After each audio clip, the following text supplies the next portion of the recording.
with the basics of Renaissance theories. Şuna gidelim. Evet. This is the last slide I showed you last week. Here it is, the facade of Ospedale degli Innocenti, Hospital of the Innocents, by Filippo Brunelleschi, beginning of the 15th century. The purpose I inserted this slide was to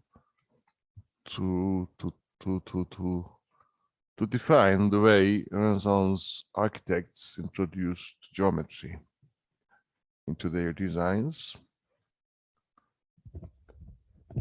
They occupied mostly with squares and cubes and circles, since they regarded those geometrical forms as perfect centers and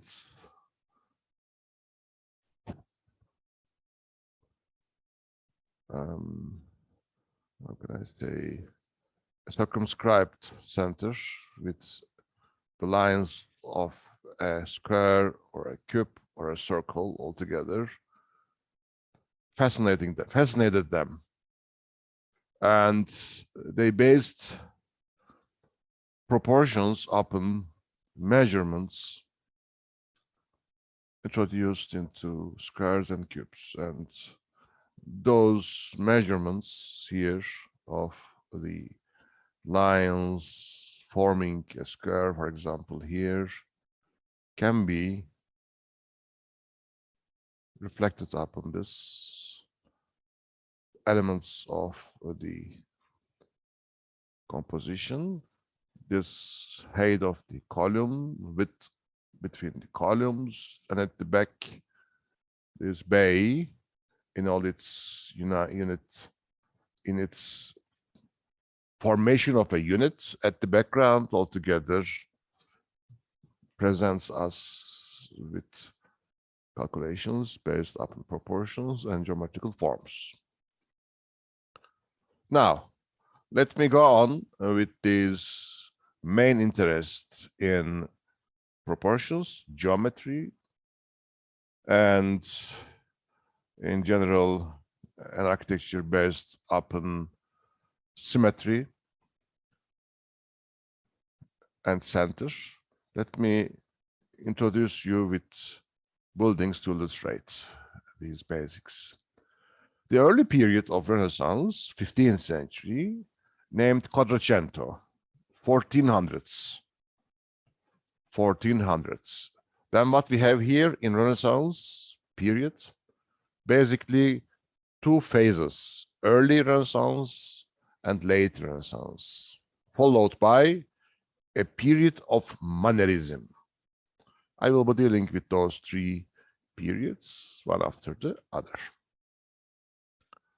Here we have, let me eliminate this floating meeting controls. Here we have the Sagrestia Vecchia, Old Sacristy, and San Lorenzo Church by, again, the same architect, Filippo Brunelleschi, where he introduced his design criteria. For example, in the Sagrestia Vecchia, yani Old Sacristy, here we have it, a central circle of the dome and the square walls altogether create a perfect centralized a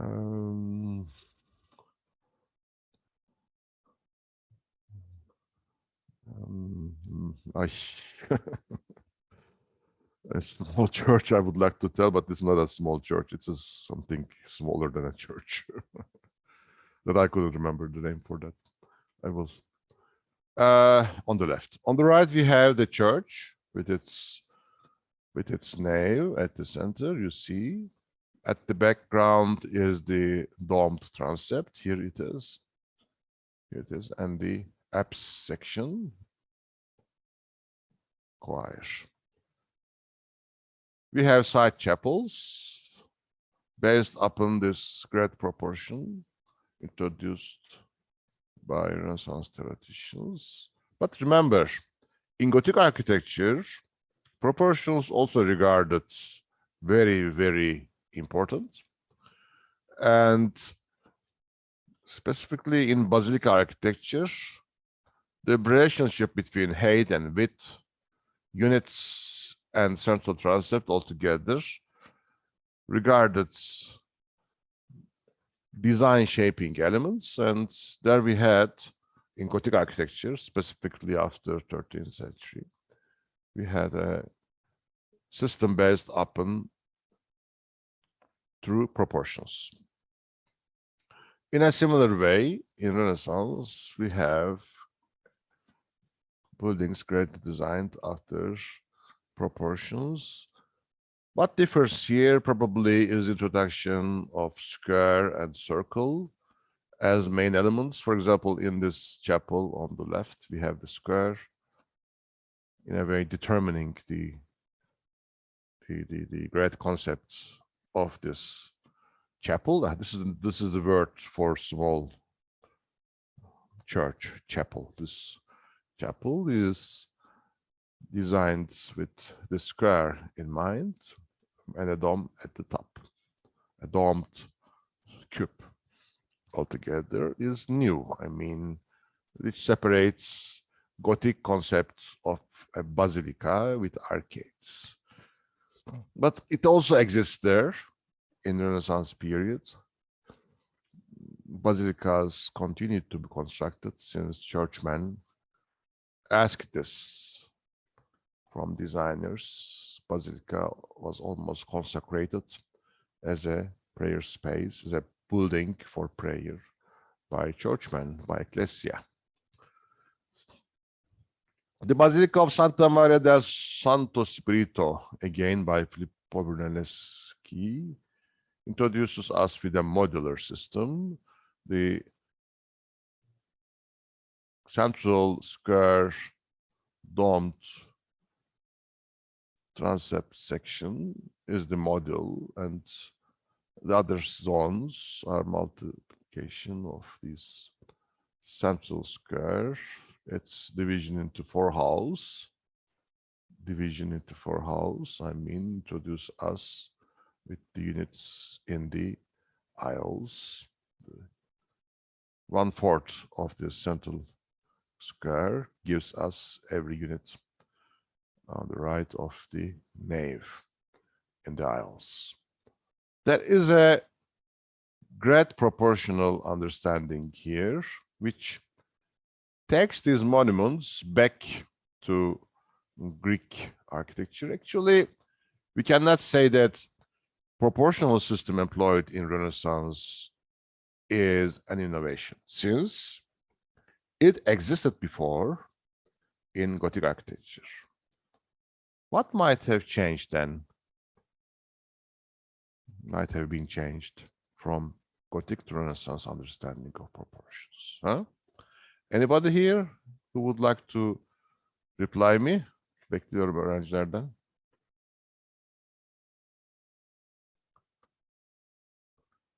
In your opinion, what might have changed, in the understanding of proportional system?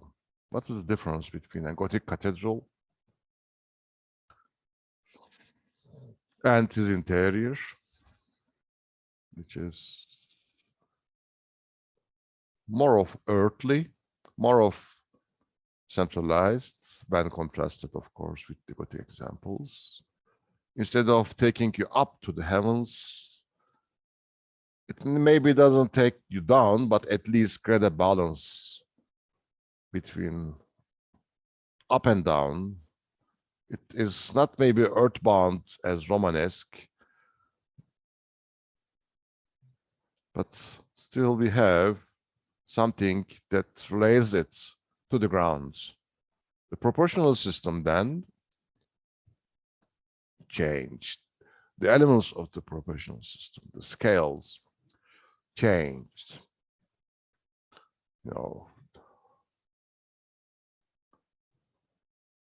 The mean between the height, and the width changed. This is the reason why we have a new architectural system introduced in Renaissance, which is different than the one which prevailed in Gothic.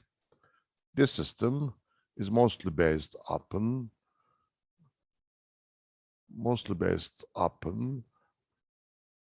how can I say, more logical interrelations between different elements. I don't really know,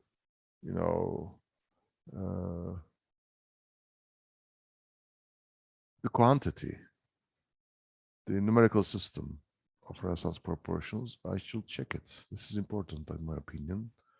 But when I study Gothic proportional system, I can at least say this, that there is this great difference between the proportional system used in Gothic and used in Renaissance. I can only say this at this moment.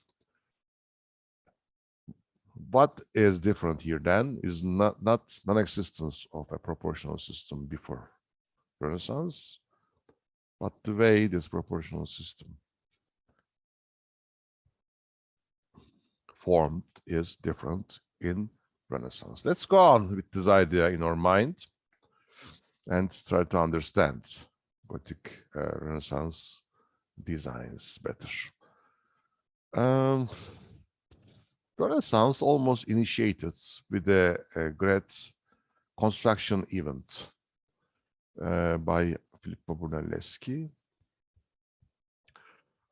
In Florence, a cathedral initiated in the end of the 13th century. This is the age of Gothic.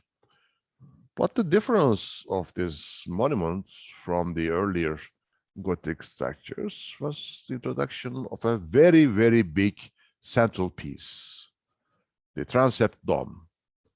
It turned out to be a great single dome instead of being a part of the system of walls surrounding it. Now it is 45 meters wide, 45 meters wide from one side to the other. Really big, almost the size of Pantheon, even exceeds it. Pantheon is 40 meters. 45 meters is very, very big. And the height, 54 meters feet above the ground. And 54 meters feet diyor ya.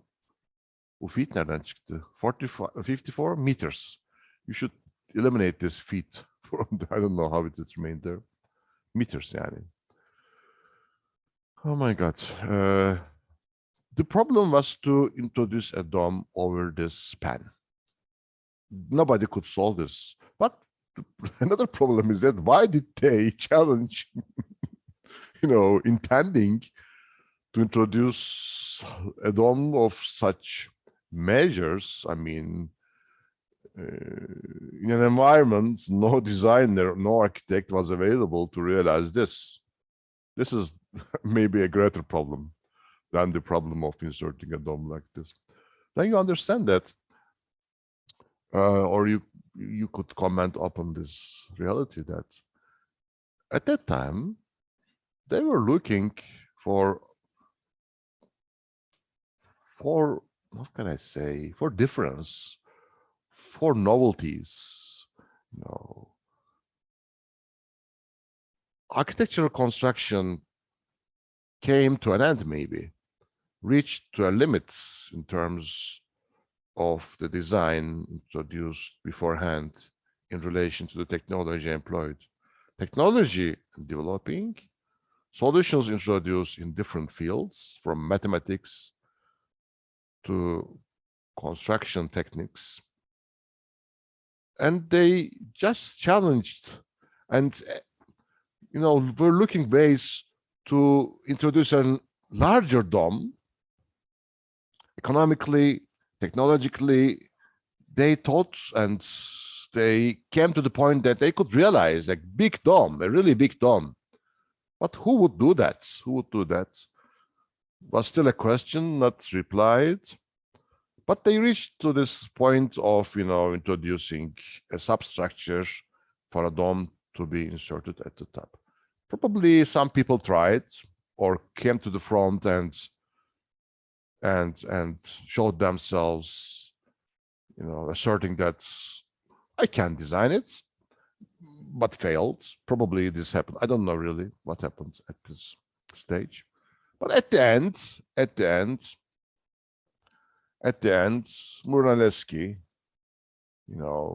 later, time passed, and this space remained as such without a dome, this gap at the middle. And at the end, Brunelleschi ended up building the dome. One of the greatest problems was to introduce scaffolding. With the technology of the time, it was very difficult. Brunelleschi's solution was to build the dome without employing scaffolding. He proposed that the bricks should be laid in a way unnecessitating use of a scaffolding. Then he introduced a new technique. The only technological innovation would be to construct, lifting mechanisms for the stones, bricks to be raised from the ground to the level of the dome. This also was designed by Brunelleschi, and this named three-speed hoist, named yani kaldıraç in Turkish we say, invented by him, provided that the material be lifted up and used for the construction of the dome. Then first invention to realize this dome was to build three-speed hoist instead of scaffolding system in order to send material to top. Another innovation introduced by Brunelleschi was to introduce a double-shelled dome instead of single-shelled one, a double-shelled dome. And this technique was known in the East, in Iran, in Central Asia.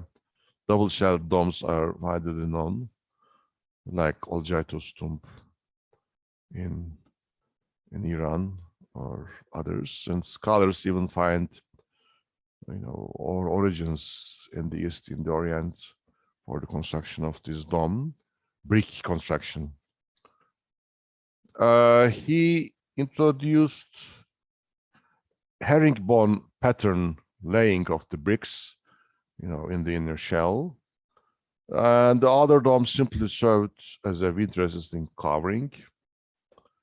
A lantern crowned the dome, and this dome put there after Brunelleschi died. This is the information provided here, which is not much important. Yeah, there is an oculus at the center with a lantern dome at the top. You can see ribs constructed and the herringbone pattern bricks, unfortunately not shown here, but they must have been shown here. Maybe here you can, but this is not the bricks inside. This is the ceramic cover at the top.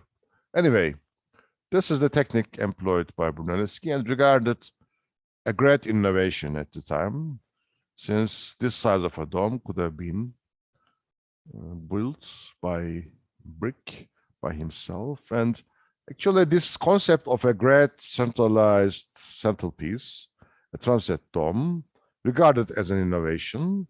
No other almost single domed church existed before.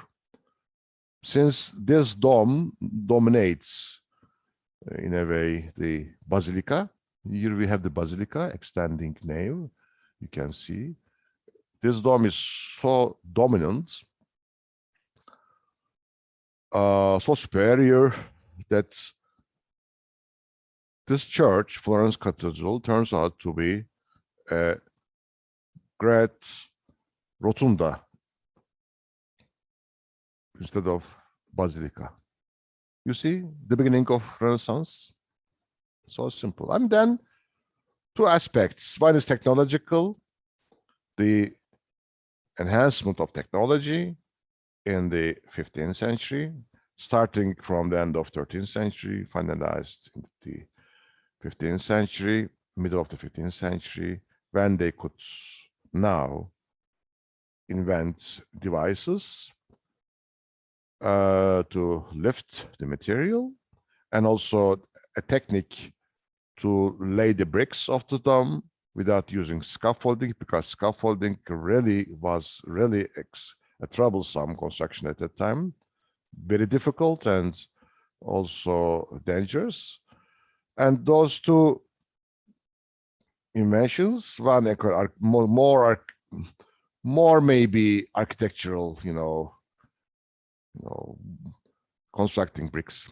The other is more of engineering, constructing this lifting system, which is named 3-speed hoist altogether. And the concept, a great centralized building,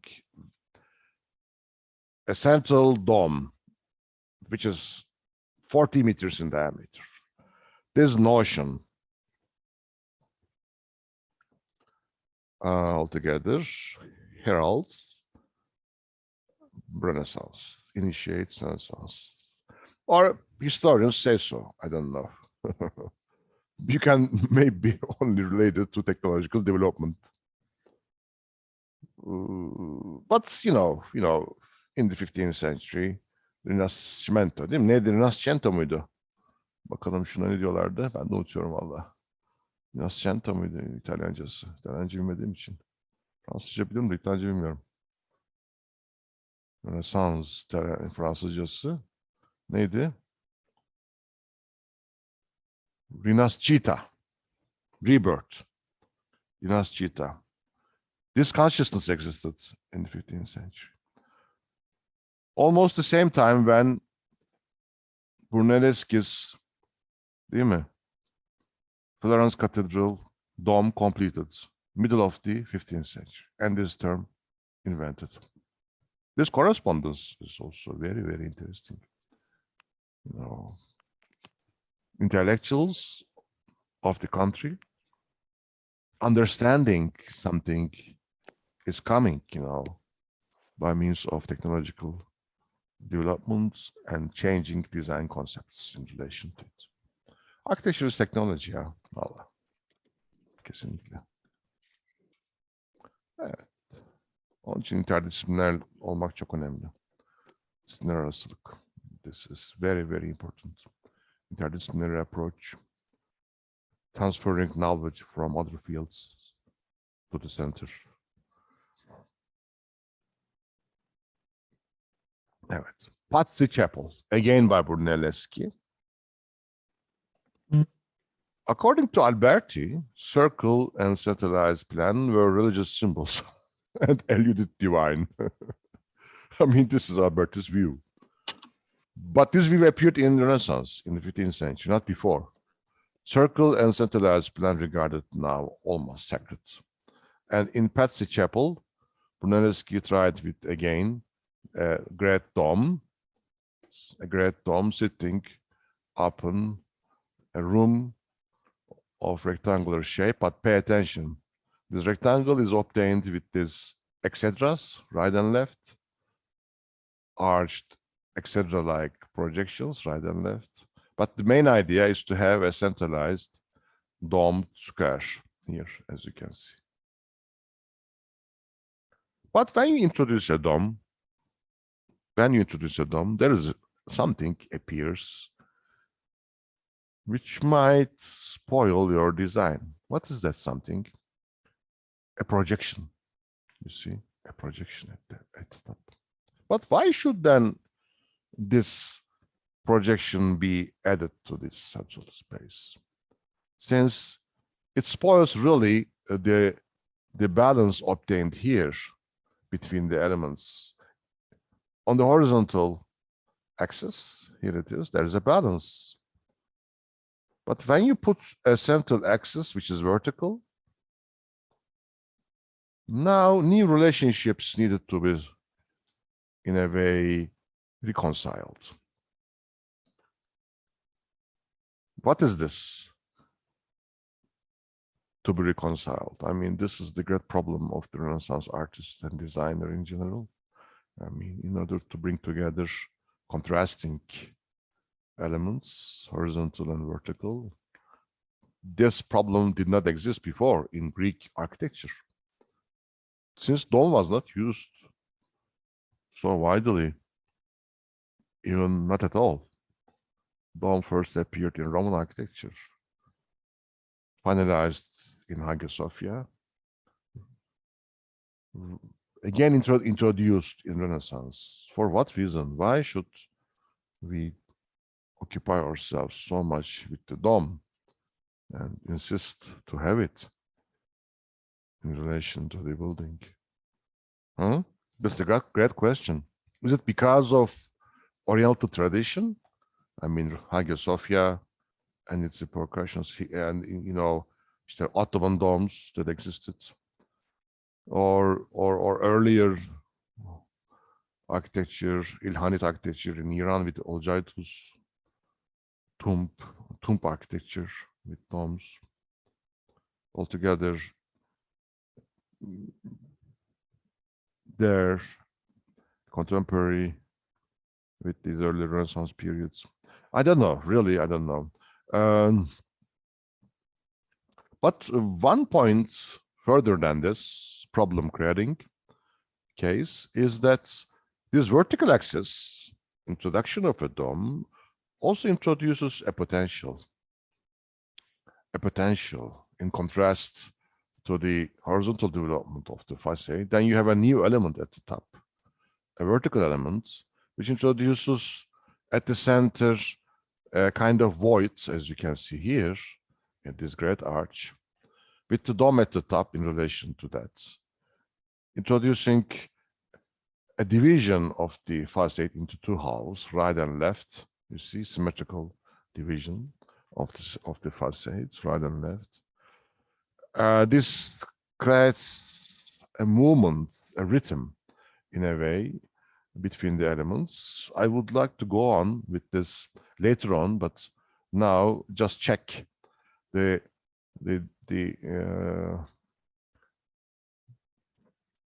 don't want to use the term difference, but variation, diversification introduced by Patricepal. Here we have Parthenon on the left in Athens, Greek temple Parthenon. Pay attention, this vertical element is non-existent here. You see columns supporting an entablature and a pediment at the top altogether introduces us single elements brought together, but well proportioned. These are put in relation to each other, not integrated as in architect Sinan's designs, not interrelated by different elements, but everything in its individuality brought together. There is a general system of proportions and put within this system. And in this, there is no dominating, integrating single idea. While here in Patricepal, you can sense the predilection of the architects to introduce a dominating element. If this dome would be there without being related to the facade, you wouldn't tell this. Just suppose that a dome is added here. Just a dome is added here without any relationship provided between the facades. Just a dome. And this exists in Gothic architecture. Just a dome, transept dome at the center. A transept dome is then a step further than Greek temple. Greek temple has no dome. You put a dome at the top and regard the dome as one of the elements, like a supporting column. You could introduce it in a proportional system, let it be related to the building in an appropriate way, but you don't intend to relate this dome to the lower structural system, lower elements. While, for example, in Pantheon in Rome, Pantheon, 2nd century Rome, this is 5th century Athens, this is 2nd century Rome. This had been done. A great dome, a pedimented facade with columns, everything in its individual existence, independent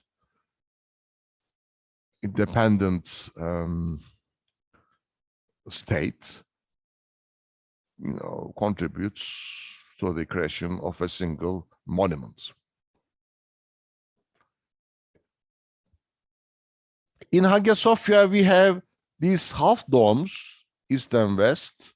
In a way, on their sides, relate the dome to the lower structural system and to the other elements. But on the northern south, this is not there. It is non-existent. And there is an narthex and buttresses preventing this integration. But in Pazzi Chapel, maybe modeled upon buildings like Hagia Sophia, you see this great arch in relation to the central dome. Designer would like to relate this central dome to the lower zone by means of this vertical axis, this line separating the facade into two halves. You see, in a way, would like to introduce a dominating verticality, which is dome and the elements relating it to the facade. Which are these elements? This great arch, this great gate with the pediment altogether. You see, this is new. This is entirely new. An intention to introduce a vertical axis with a great dome dominating. You see, dominating. You substitute, how can I say, the other elements are substitutes. Other elements are now parts of this integration of this unit. And since this is a centralized building, at least this part underneath the dome and the arch in the facade altogether give us a sense of really integration. Though the side wings here, right and left, these arched, etc., like projections, spoil this understanding.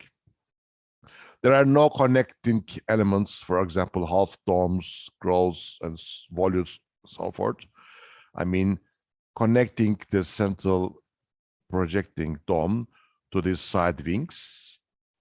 Since at that time, designers could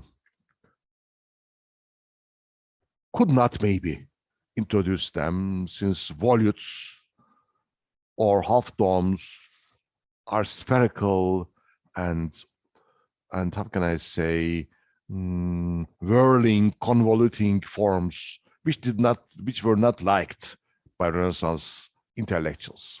Renaissance intellectuals looked for plain, simple, geometrical forms. They couldn't introduce intermediary elements. I mean, non-angled, how can I say, what else? Unconforming, elements to relate the central body to the wings, yeah? What then, let me summarize, we face here a central element dominating for the first time architectural design appeared with Brunelleschi. And Pazzi Chapel is a great example. Compare it with this Gothic cathedral, with a central dome. You don't even see the dome at the center. There is a great tower hiding it. In Split, Gothic Cathedral is closer to Pantheon, into Pantheon and Parthenon. In Split, Pazza Chapel is closer to Hagia Sophia.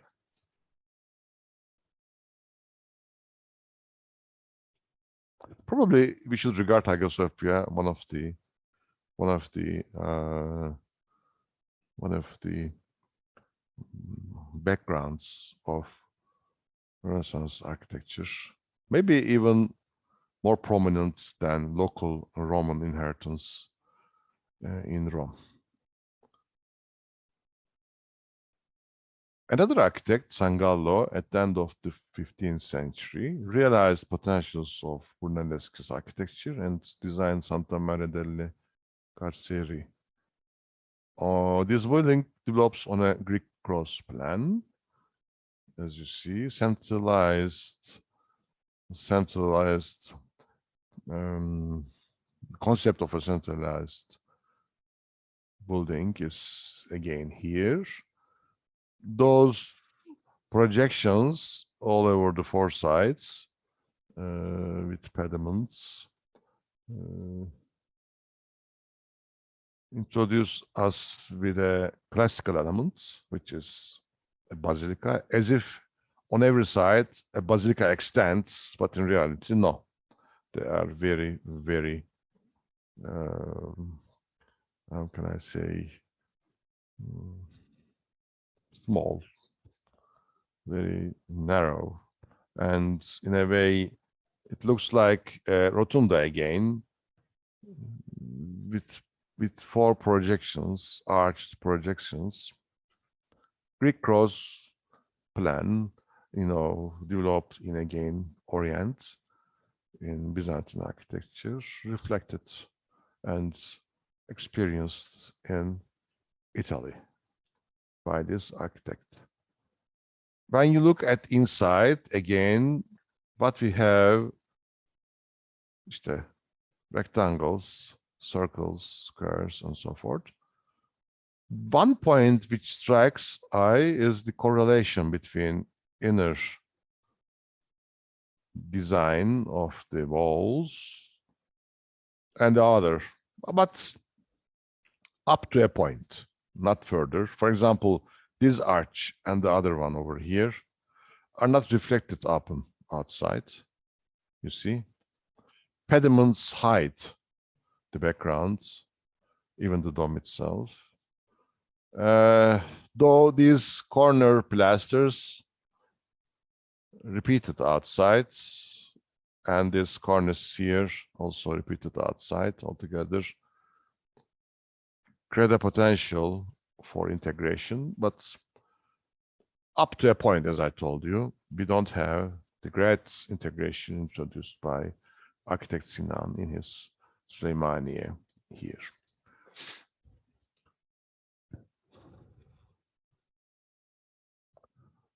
This central square taken as a model, and half of the square is created in the four wings, four arms of the cross, as you can see here. Then Renaissance proportions are basically there. Alberti's Tempio Malatestiano, San Francisco Church, displays as Roman influence with this triumphal arch, triple organization of arcs, pediment, architrave. At the back of this facade, we have a typical basilica, nave and aisle roofs. Altogether, features of medieval age are there. We have a transept dome. This monument is unfinished.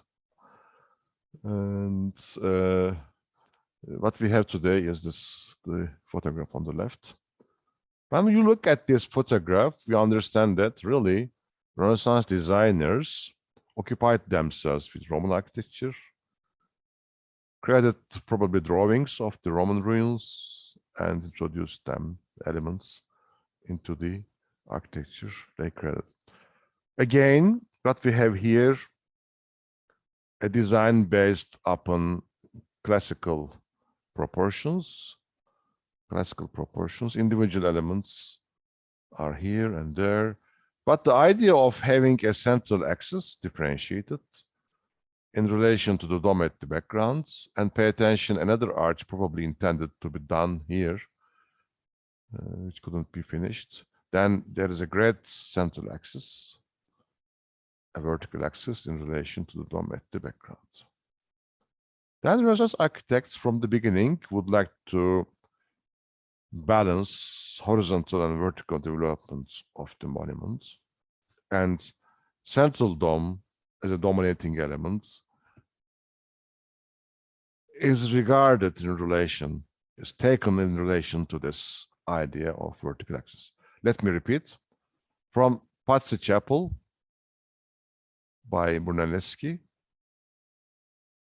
to this Tempio Malatestiano by Alberti, essentially what we have here, these dominating elements altogether,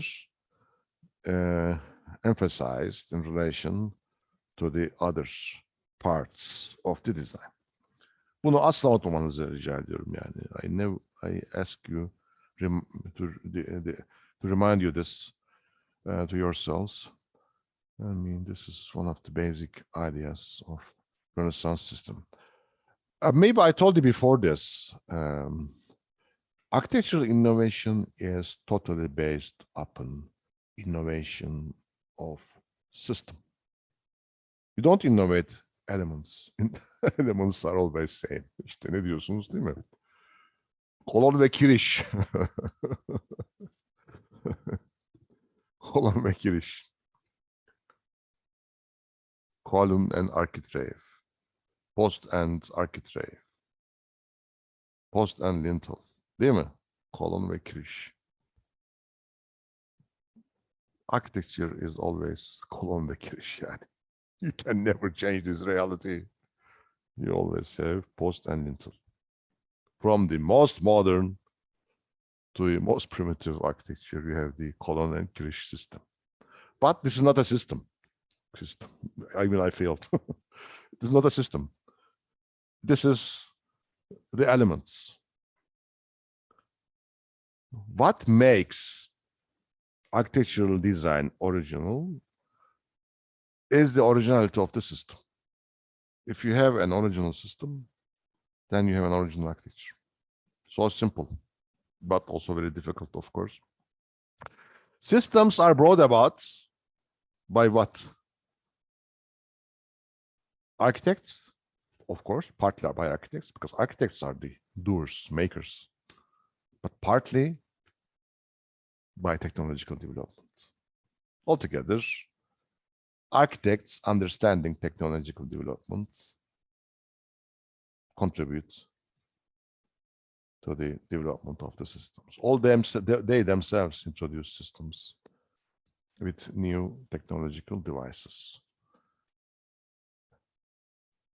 Also, let me tell you that changing culture had an impact upon this. Changing culture had an impact upon this. I mean,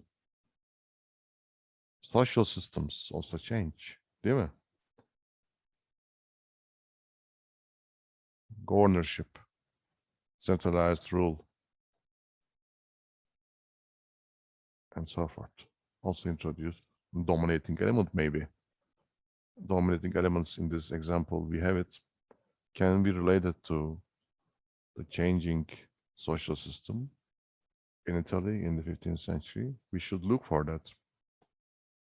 We can relate architects' announced integration to 16th century Ottoman social and administrative system, for sure. But I don't really know 15th century Italy.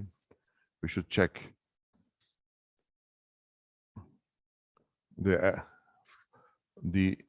roles played by the elements in the social system in relation to the roles played by the elements in architectural systems.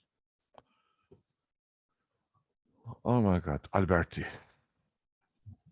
Basilica of Santa Maria Novella. Alberti here attempted to bring the ideals of humanist architecture, proportion and classically inspired detailing. Ama bu arada saatimiz geçmiş. Şimdi baktım saate.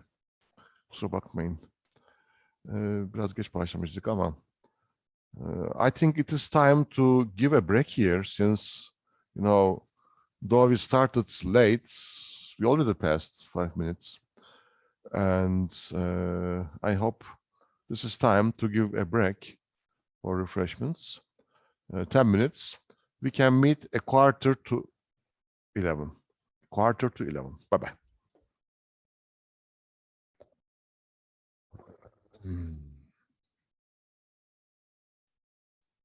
I just inserted a passage from Francesco Colonna, a Renaissance theoretician. He indicates that one idea was to be of chief importance in all building.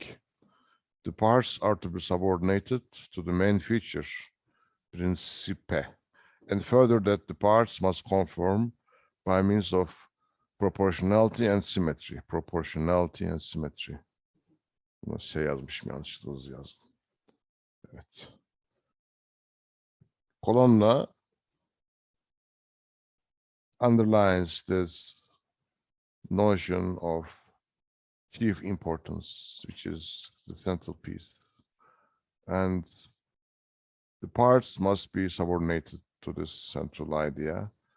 This Renaissance theory openly introduces us with this design principle, which started in the 15th century. Pazzi Chapel is a good case to illustrate it. Now, Alberti's Basilica of Santa Maria Novella. Alberti attempted to bring the ideals of humanist architecture, proportion, and classically inspired detailing to bear on the design while also creating harmony with the already existing medieval part of the. Şimdi, Alberti is the theoretician who attached maybe greatest significance to proportions and harmony. We know this. And this task was given to him, which was to reconstruct the facade of an existing church. The existing church was a basilica, a typical basilica of aisles and a central nave.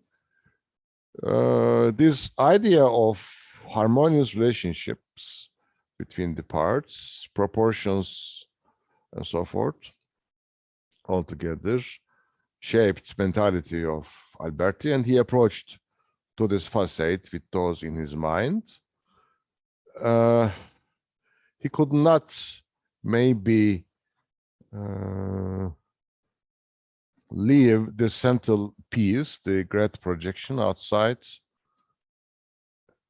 without being related to the side sections, the aisles, the roof of the aisles, and he introduced for the first time this idea of volutes, S-curved volutes, which is regarded as the beginning of later Baroque.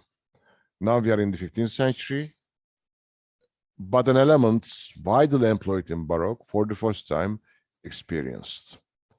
Scholars find here a kind of initiator of later Baroque principles of design, not only in applying a single Baroque element here, but also this general approach to design understanding. Introduction of a dominating element and the problem of relating it to the others. Relating it to the others. One idea should dominate. At the same time, it must be a part of the whole. I mean, this is a very interesting issue. Here we have, you introduce a dominating element, the dome, and try to relate it to the other parts. In this case, we don't have maybe a dome, but a great pedimented projection like this, and horizontal lines created together with the verticality of the central part. But these are so distinct, the vertical projection and the horizontal divisions at the bottom. He would like to relate this central projection to the side ones by means of these volutes. The purpose was to integrate. Simply to say, integrate. To integrate. Elements, horizontal elements, vertical elements, separate, distinct, need to be interrelated by means of this word. Is it successful? Of course not. But it's an experience, a very early experience. The pediment and the frieze are clearly inspired by the antiquity, but the S-curved scrolls in the upper part are new and without precedent in antiquity. The scrolls and variations of them found in churches all over Italy all find their origin here in the design of this church. This is the beginning of this idea of integration, or attempt to integrate horizontal and vertical divisions and relate the central projection to the lower zone. Interior, typical of Gothic, you see, it's an old church, Annie. It's an old church. This pediment here, and this, proportions at this second stage give us a sense of Renaissance, but the proportions at the lower edge in relation to this ribbed vaults inside, these elongated pilasters or decorative elements, altogether give us a sense of Gothic.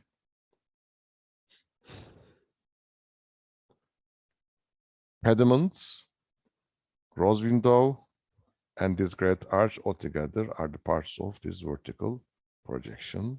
These arches and these square coffer-like designs altogether, and the cornices, elements of the horizontal development.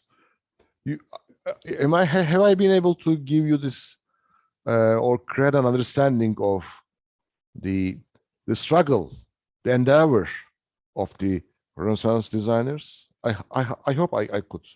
I hope I could. And in your mind, maybe some reflections arose, and you can start to think about this very interesting process, really. In Mantua, Alberti designed a church named Basilica of Sant'Andrea, a typical great Gothic church, a basilica.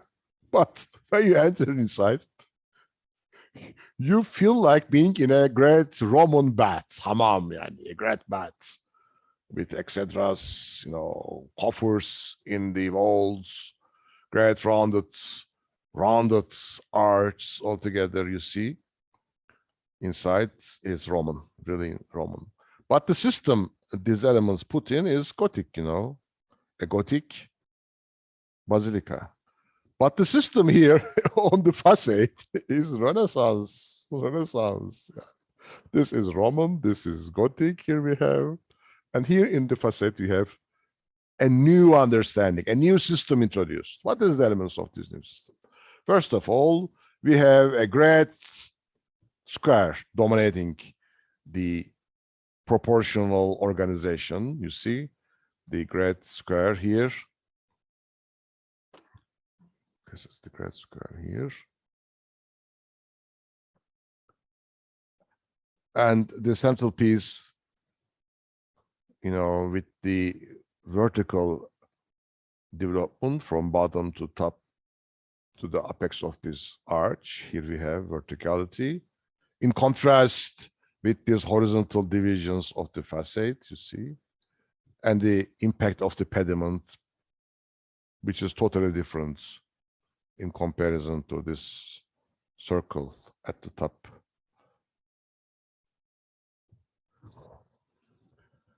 System basically grounded in the idea of a dominating central piece, which is this great arch, the apex of the triangle of the pediment and apex of the arch here. Inside we have the great dome, domed central space. The transept dome also introduces us with this main dominating axial development. Here we have. At the back is the dome. You can see the cross at the top of the dome here at the back in relation to this front. Now, then in this early period of Renaissance, we have contradicting systems put together. One is Gothic, the other is Roman, and the other is Renaissance. A hybridity reigns here. In similar to early Ottoman architecture. Remember, in Bursa, İznik, we were dealing with inverted T-type mosques, değil mi? Zaviyeli Cami, convent mosque, where we had Seljuk 4A1 plan, with corner rooms.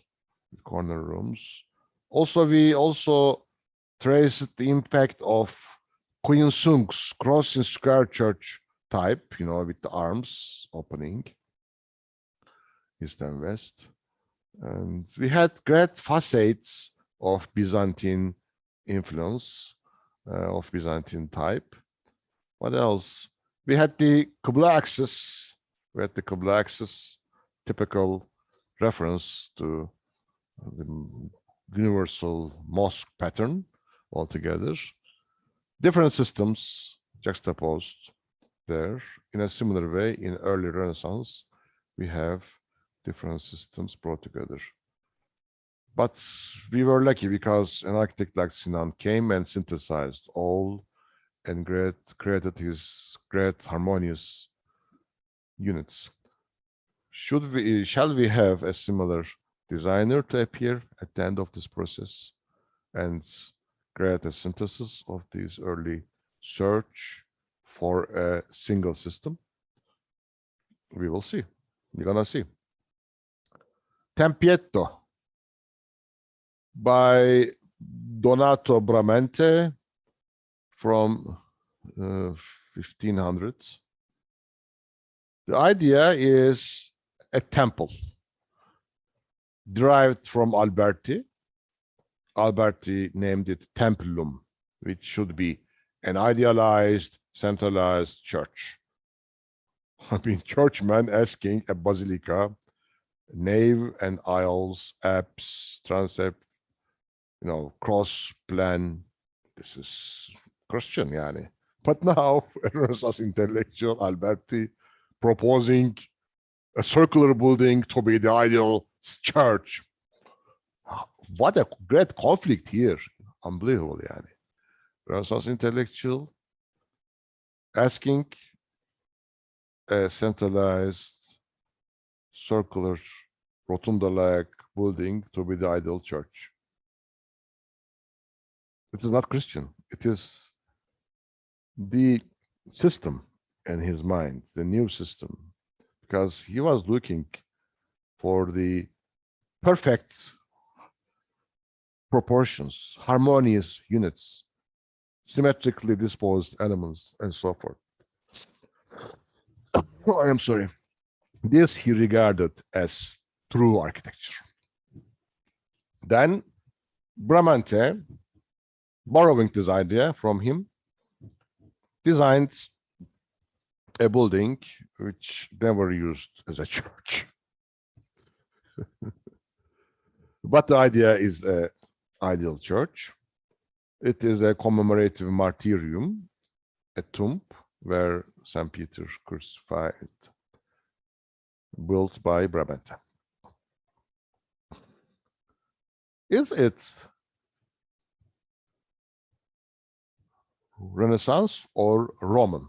Would be a good question, since we have similar Roman rounded buildings, as I taught rotundas. Let's check. Here is an example. The Temple of Vesta, a Roman temple in Tivoli, dating to the early 1st century. You see, a nice arcade supporting a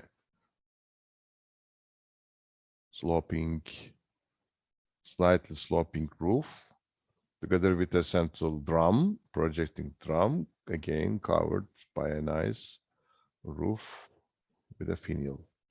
This is a temple, Roman temple from Rome. Probably Bramante analyzed this temple and learned from it, specifically learned to introduce those columns of the arcade.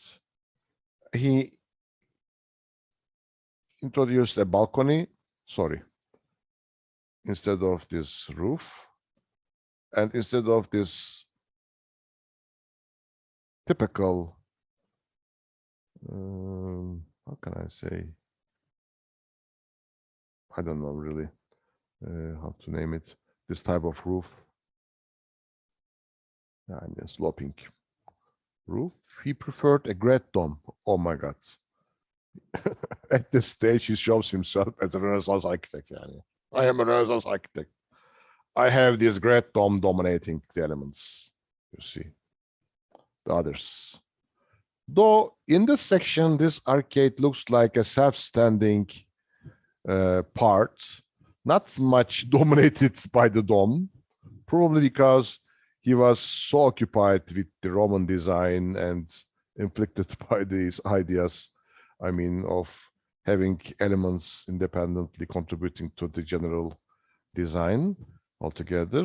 He did not go forwards and, in a way, build a greater dome like an umbrella, putting everything underneath it. No, he followed the steps of the Roman architect, and really elements are there. But at least I can say that the dome itself here creates a great verticality, which is not much balanced by any horizontal elements, since this is a circle embracing the central projection, and maybe from this perspective it is subordinate to this central dominating element, specifically this balcony, which is circular. Even the arcade itself, you see how when you go on with the analysis, understanding, you come to the concepts introduced by the architect, the way he related different elements, he put them together. I mean, everything is well taught. Nothing is unconsciously or by chance done. I mean, here we have, yes, a Roman understanding of a separate element, but the form itself, the circular form in relation to this circular core, creates a kind of unity, a kind of integration. See? Not maybe integration of different elements, but very similar, almost same elements give us this sense of integration. Then it is not a challenging building. This is a challenging building. Here we have verticals, horizontals, different sorts of elements you see in relation to them. But here we have only circle. And then you can understand why it is regarded as ideal, because it's simple, plain, and clear design. Everything solved from the beginning. You just introduce a circle and another circle around it, and the dome is up. Very clear, but architects would not remain with these simple solutions. Architects occupied themselves with difficulties, contradicting elements, how to bring them together, juxtapose them, integrate them, relate them, and create potentials for aesthetic enjoyment, originating from contrasts, solids and voids, stages, differentiations, similarities. This is architectural design, architectural design, at least until the 20th century. I don't know. You see, from here, where to where? New system. Evet. Now we are in late period. Cinquecento, they say, 1500s. Late period. 16th century. The age of Sinan. The age of Sinan. Now we have great actors like Michelangelo, Bramante, popes who employed them, who commissioned buildings in paying them. This is the age of St. Peter's. It's almost a symbol of Renaissance and later Baroque, since its design and construction lasted very long, and Renaissance ideals and Baroque beginnings and concepts even altogether juxtaposed in the body of this monument. Pope Julius is the main actor who initiated this design in investing to the new building of St. Peter's. Initially, Bramante started the design of St. Peter's. Pay attention, he introduced a typical Renaissance building, a central vertical axis dominated by two domes, balanced with pediments at the second level and the first level. Here we don't have a pediment, but the idea is there, you know, an entablature, a classical idea, then a dome, more of a medieval idea, Hagia Sophia, pediment at the background and a great dome, and two minaret-like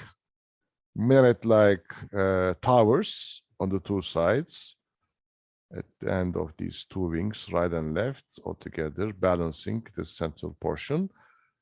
What reminds you this? Of course, Gothic Cathedral yani. Two towers, değil mi? A central piece with arches and gates.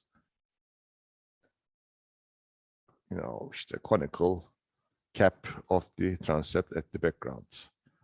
Instead of the conical cap, we have a great dome modeled after Hagia Sophia, as you can see. So, then what we have, ancient ideals and Renaissance, new Renaissance system altogether, shaping this St. Peter's, at least the facade we see. One feature of Bramante was to introduce a short nave arm. This nave was not as long as the basilica we find today in the place of this model building. As you can see, Bramante's very short arm of the nave. Actually, we don't have a single arm. We have four arms. One contains the apse, which is not drawn here. It must be somewhere. Here it is, you see, I suppose. This is the apse. Greek cross is actually the main design concept here. Greek cross. Ne olmuş buraya sonradan? There is a projection here, a basilica projection. Değil mi? This changed later on. We will be seeing how this changed. There are so many drawings in relation to St. Peter's. This is one of them. But basically, Bramante's idea was that a Greek cross building. Look at this. We have at the center a square on which a cross imposed. Then there is a potential in here, since we have these projections creating angles and introducing a movement outside. You see, it is not a one surface, single dimension facades, but projections introduce potentials for design and also symmetry. There's a great potential in this symmetry, though For some reason, it could be boring, but still, it is pleasing, to have symmetry in terms of these basic forms, cross and square. Also, there's a potential to have rooms between the arms of the cross, topped by domes, each case. I should remind you, Taj Mahal, 17th century Taj Mahal, a similar understanding. Instead of these projecting arms, there are ivans, 4 ivans facing outside. The corner rooms are same, and the idea of having a cross pattern, the idea of Chaharba in Iran, Chaharba, 4 gardens. Here is cross. The similarity is striking, really. Cross and Chaharba, 4 gardens, in relation to this cross. But as I told you before, the idea comes from a cosmological concept, 4 directions, değil mi? 4 directions, east, west, north, south. Cross is a representation of the 4 directions, and these 2 axes, juxtaposed axes, give us the movement of the sun in its course from east to west, değil mi? And swastika, like this, is a direct symbol of these movements of the sun in sky. Anyway, this universal idea of a cross of 4 directions employed in different places in the world, from Middle America to Europe, from Europe to Middle East, from Middle East to Central Asia and India. Possible inspiration source for Bramante's plan was Leonardo da Vinci. In his Atlantic Codex, he introduced architectural studies for the Basilica of St. Peter's. Here it is, you see. A globe inscribed in a circle. This is the centralized plan, which indicates the sphere of water and fire, the cosmological notions as usual, and invested by the breath of wind from Bibliotheca Ambrosiana. This is the image created by Leonardo da Vinci, 15th century. You see how Bramante, Leonardo, Alberti altogether breathed in the same atmosphere of a new culture, of a new society, of new technologies, and so forth. But what happened to Bramante's St. Peter's? Unfortunately, they couldn't finalize it, and travelers like this Maarten van Heemskerk, a Dutch traveler visiting St. Peter's, created drawings of the building in construction. For a time, it even stayed in ruins because it was unfinished. In this slide I created, you can see how a great classicism in the background of Bramante's design existed. Pantheon, you see, with its pediment and arcades. At the back is a dome. But in Bramante's design, the relationship between the elements totally changed. Dome is now dominating, a great dome dominating, and this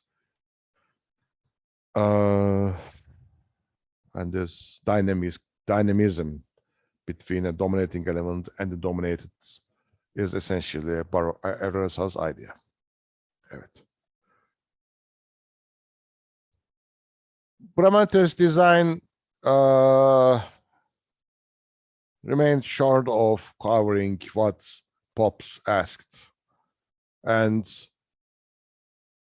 this task was given to Michelangelo. I mean, the task to finalize this project in the middle of the 16th century. And Michelangelo introduced great change into the not maybe great, but significant change, let me say as such, into the design of Bramante. Remember, I was talking about the potentials of having such facades with projections. Michelangelo understood it very well. He was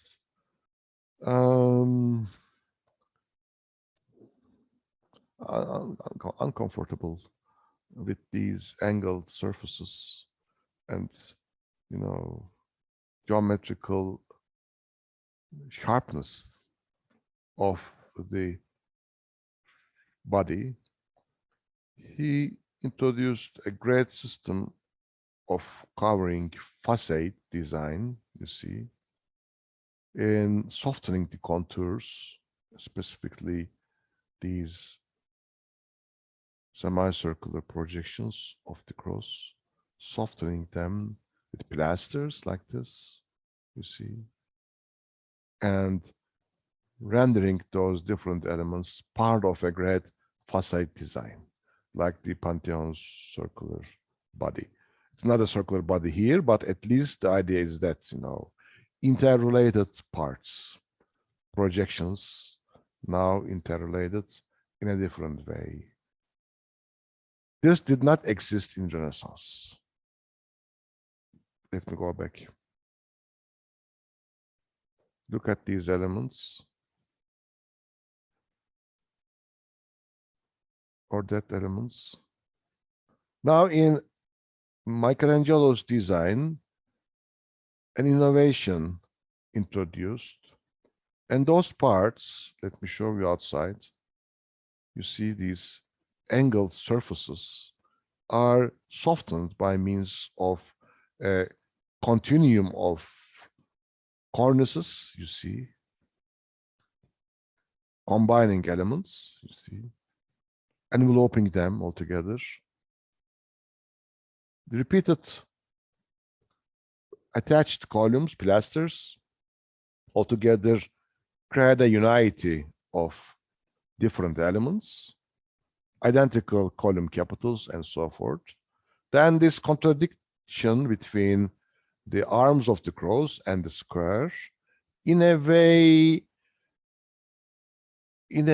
not totally eliminated, but at least softened, at least in a way led to the level of a sculpturesque impact. Michelangelo was a sculptor, and he created human bodies in stone. And human body is a perfect, almost symbol of unity, of function and beauty. And this sculpture couldn't, probably, we are estimating it, couldn't stand of these, how can I say, individual elements, unrelated, and his organic approach to architecture first manifested itself in this design of St. Peter's facade, and regarded as the initiator of Baroque. We employ pilasters, sculptures, and other architectural elements in a well-designed plasticity in order to relate different forms, architectural form. This is the Baroque, essentially a Baroque concept, first initiated by Michelangelo. But it is not regarded a true Baroque, beginning of Baroque, and mostly analyzed under the heading Mannerism, tarzcılık. And Michelangelo is regarded as a Mannerist architect. He had the knowledge of Renaissance ideals, but introduced innovations to it. And his potential as a sculptor greatly contributed to bring elements together in a more integrated way. Remember, integration was the aim. What's the aim? It started with the Renaissance. What's the aim? Michelangelo understood it very well and applied. I will be talking more on this. Evet. In Bramantes's design, we have then a cross. In Michelangelo, also we have a cross, and also we have a square. In Bramantes's design, outside, totally different designs, totally different. See, elements underneath a central dome, like in işte Alberti's designs. Formerly, you see here. Sangallo's designs, you see. A dominating dome and pediment. İşte Pazzi Chapel. Dominating dome and arch. When you come to Bramante, you see a dominating dome and a pediment here. Verticality more pronounced than any other element, and the others subordinate to it. In Michelangelo, we have a similar case, a dominating centralized building with a great dome, but the elements, as you can see, are more interrelated to each other. And this convoluting facade is a reference to the circular dome at the center. Inside, we still have this impact of a Roman bat. Bramante's design is there. Nothing much changed. In both Bramante and Michelangelo, we don't have this great basilica nave and aisles here. They didn't like it. They would like to introduce this great centralized building, well proportioned, because they understood that a projection of a basilica would spoil this integration. But unfortunately, later, churchmen decided to add the great arm of the basilica at the front because their use of architectural space of church necessitated it. They couldn't eliminate it. Rituals. Here we have the basilica arm, you see, later added to Michelangelo's design. Old St. Peter's, typical Byzantine basilica, Bramante's St. Peter's, Michelangelo's St. Peter's. Relationships are better provided. Integration is not only outside, but also between those corner sections provided better than Bramante. And Maderno added this arm with nave and aisles in the west. Today's building then is a product of three architects, Bramante, Michelangelo, and Maderno. This facade belongs to Maderno. We don't know original facade designed by Michelangelo, unfortunately. I would like to show you a number of palazzos and villas designed in Renaissance. Palazzo Medici in Florence by Micheletto di Bartolomeo, 15th century, is an early example. We have a great facades of horizontal divisions, as you can see. A Roman type cornice at the top aims to dominate the entire facade.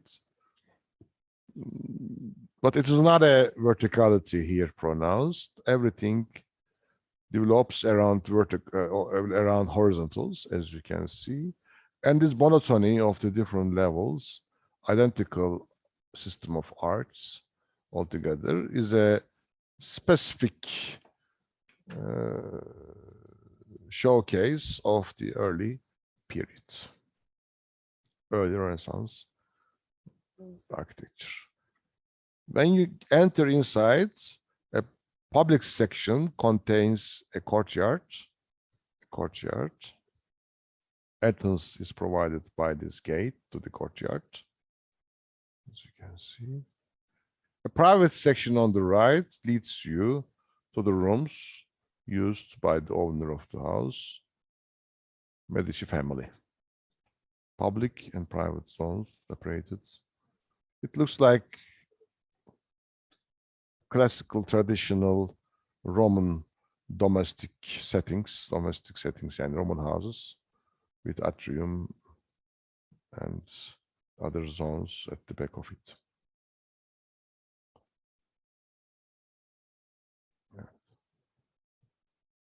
Palazzo Rucellai by Alberti, in a similar way, uses a great cornice at the top, like the one here, dominating, limiting the design at the top. Different orders introduced by Alberti: at the bottom Toscana, at the second level Ionic, at the third Corinthian. In a way differentiate those zones, horizontal zones, but at the same time interrelate them by means of these pilasters, one above the other. This rhythm credit is nice, but very monotonous, as you can see. Inspiration source is the facades of Colosseum in Rome in a similar way, based upon Toscana, Ionic, and Corinthian levels. You can see how Renaissance architects learning from Roman architecture. This is another case. Palazzo Farnese by Antonio de Sangallo, in a similar way, gives us essentially horizontal developments of the building. Michelangelo added this section at the top later on, this cornice, with triglyphs. You see triglyphs? That would have been in a Greek temple.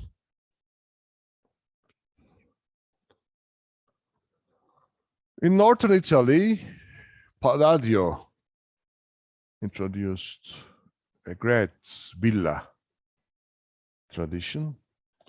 This is the topic of the third session today. Let me give a break of 10 minutes. Here we can meet 20 to 12, and share ideas. See you. Palladio, who is the great Renaissance architect of villas in the region named Veneto, he designed and constructed many villas, which are basically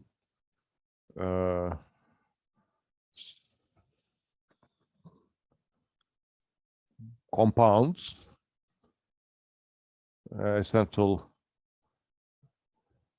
residence with additional structures like stables in landscape, great open vistas.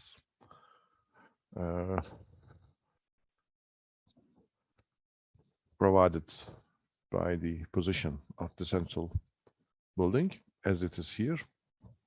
Villa Badoer, colonnaded porticos create nice view of the surrounding environment.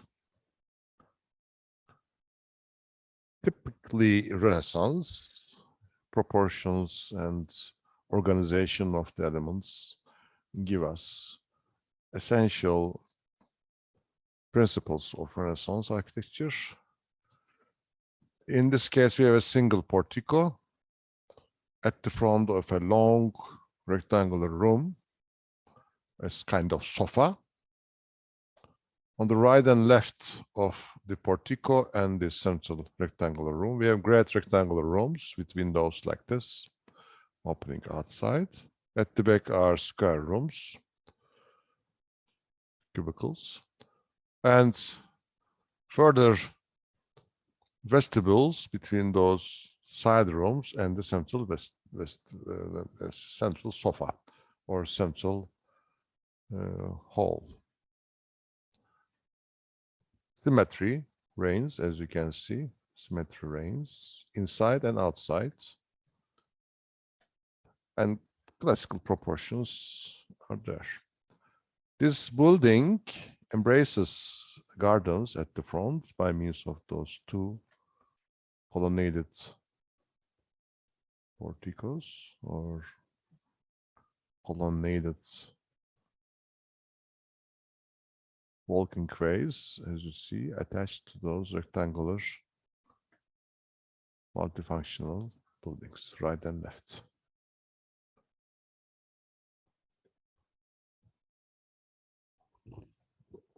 A closer view is as such.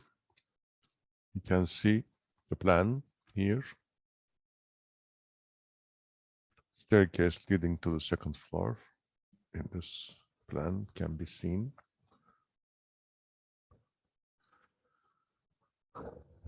When we were reading on Petrarch and his trekking in nature, we were amazed how he experienced nature in a new and enlarged view of the earth and the universe.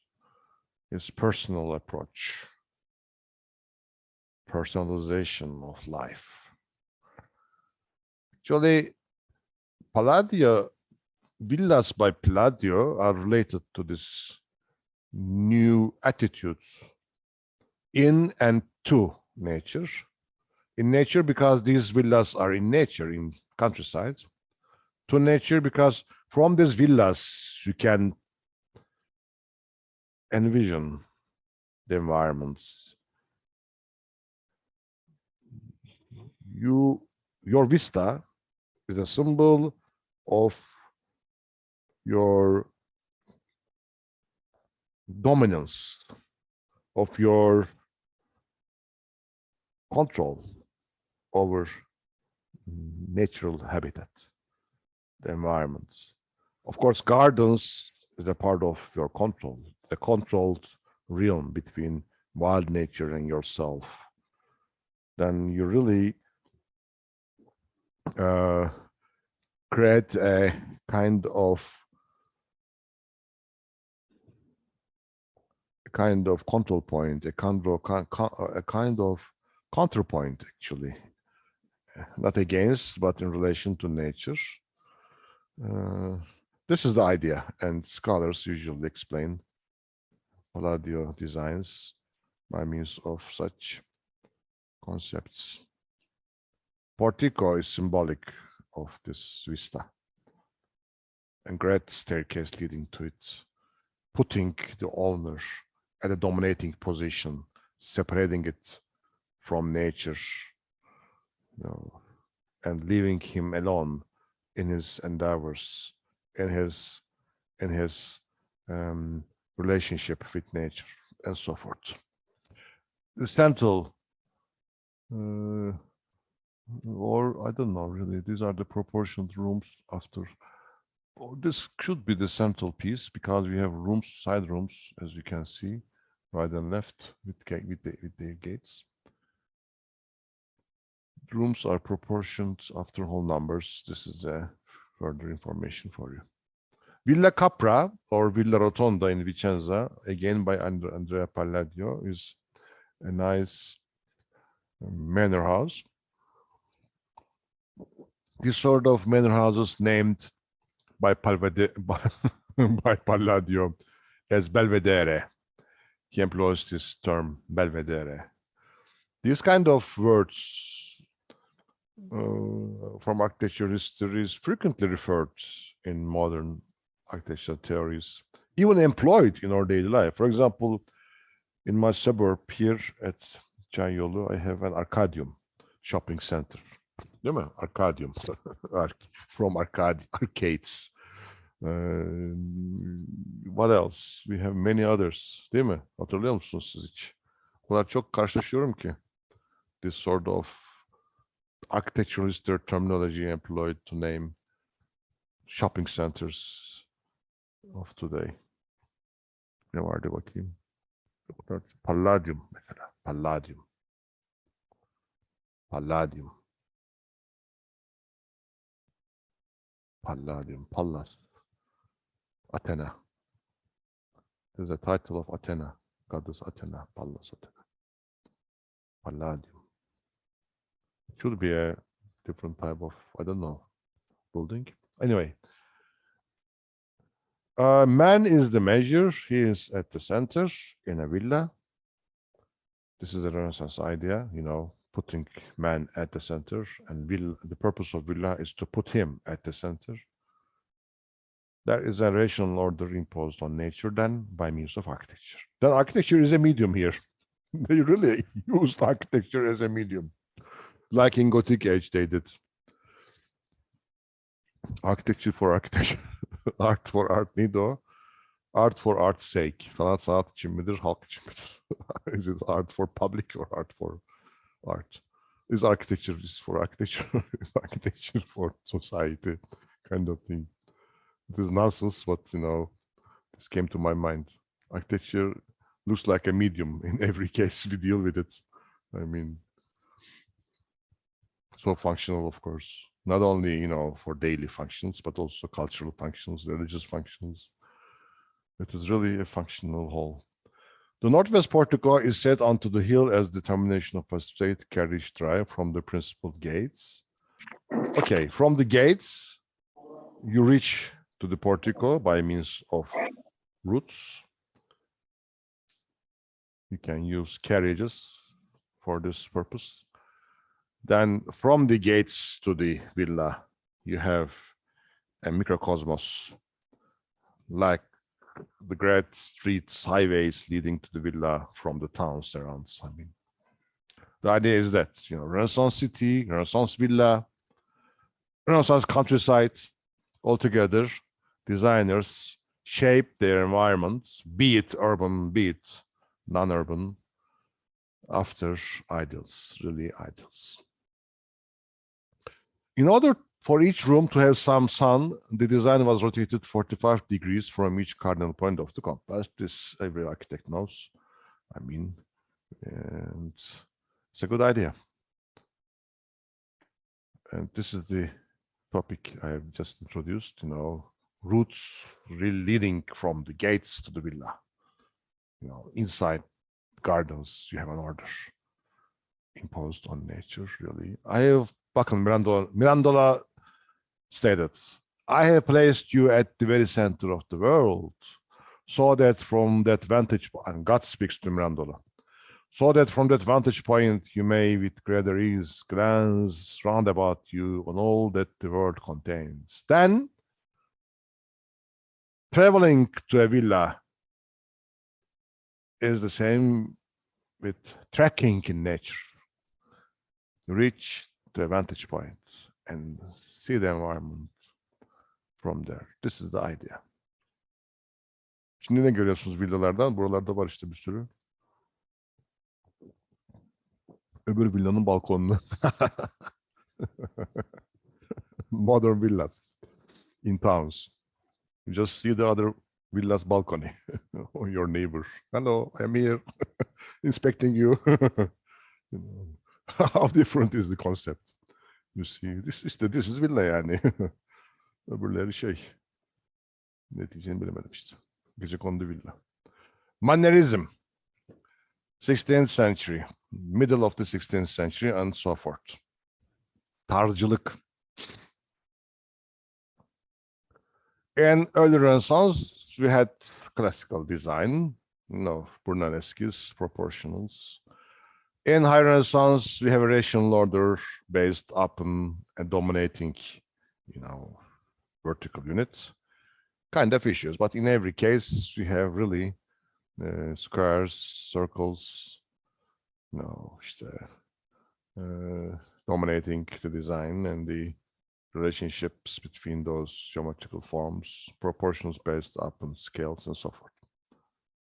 What happens in this age of mannerism? As in St. Peter's facades, now we have a centralization introduced to an angled surface. What I mean is that you have an angled surface here, you see, an angled surface, because it ends at the end here and turns left, disappears there, another order begins there. But here, Michelangelo relates different parts of the facade which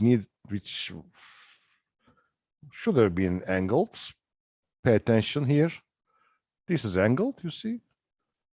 This facade, that facade, they stay in their individuality, not related by means of combining elements. But here now, the organization of the facade as well, centralized. Not the building inside, the interior centralized underneath a single dome, but the entire surface now concentric relations has concentric relations, or parts of the facade have concentric relations. Yeah, this is a new trend started with Michelangelo's St. Peter.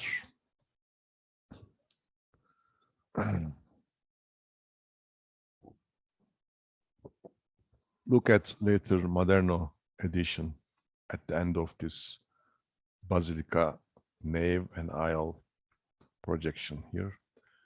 He unfortunately lost the sense of the background centralized organization of the surfaces because he couldn't relate it to the background. He didn't have this talents as Michelangelo had. Michelangelo was really a great architect. He understood the times and geographies and led design to a different stage, advanced it. For example, he introduced a great oval instead of a square or circle, a great oval at the center of a compound of buildings, as you can see, trapezoidal. Here we have trapezoidal planning, diagonal placed wings, 2 wings, and a central body with a great facade at the back. Here we have. If he would introduce here a circle or a square, he wouldn't obtain this conformity, this, how can I say, this conciliation between the pavement, between the ground, and the facades on the 2 sides of. I mean, because this, in order introduced by diagonal placements of the buildings here, should have been in a way resolved by means of a ground in relation to them, and he introduced this here, this oval, which is regarded as the initiator of oval planning in Baroque. You see, Campidoglia on Capitoline Hill. This is the name of the building, middle of the 16th century. And in the Medici Chapel, he designed a bibliography named Laurentian bibliography or Bibliotheca Laurentian. You see the interior of it here in this picture. And here in this photograph, you see a staircase in the same complex. B entrance, here it is. B entrance to the Bibliotheca Laurentian. This is the chapel here. A is the chapel, Medici Chapel. Here is the bibliothèque, the library, and the, how can I say, a kind of vestibule. Yes, it's a vestibule in front of the bibliothèque. This is the entrance piece, decorated with a grand staircase. What is significant in this staircase? What Michelangelo did in designing a staircase here. First, let's deal with the staircase. It's better. In the staircase, Michelangelo, in a way, substantiated basically a grand Renaissance idea. What is that? A grand Renaissance idea. This is not a big space. This is a small, modest vestibule, yani. Just a vestibule. It is non-functional. There is no other function than an intermediary space. You pass by it to reach to the library. This is the library here. Second library here. You pass this vestibule to reach to the library. You go on steps of the staircase and reach to this gate. It's so simple. And it shouldn't necessarily be decorated as such. Great decorated to be as such. But this task was given to Michelangelo, and he experienced with the grand Renaissance idea. What is that idea? Of a dominating element. In the church, it is the dome, değil mi? Here, it is the staircase. This is a Renaissance idea. Let me say it as such. This is a Renaissance idea. A dominating grand element, which is the staircase. People don't approach usually this like me. I mean, they could regard it as a Baroque deformation or as a when I say Baroque ornamental approach and so forth. But since we know now, you and me altogether, we know now that the beginnings of Baroque, the seeds of it planted earlier in Renaissance, this idea of a dominating element and the problem of connecting it to the other elements altogether. Now we can understand how Michelangelo was shaped by a Renaissance intellectual life and proposed this grand staircase in relation to this idea of a dominating element within the whole. Then it's a Renaissance idea. But more than that, one step further,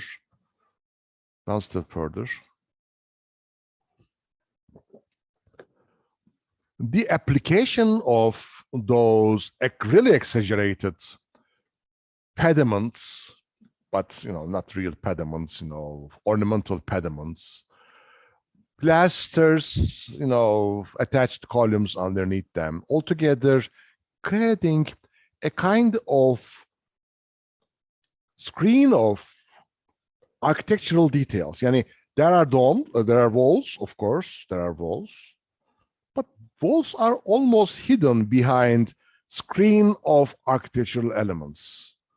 These architectural elements turn out to be a decorative system and create a kind of barrier between you and the walls at the background.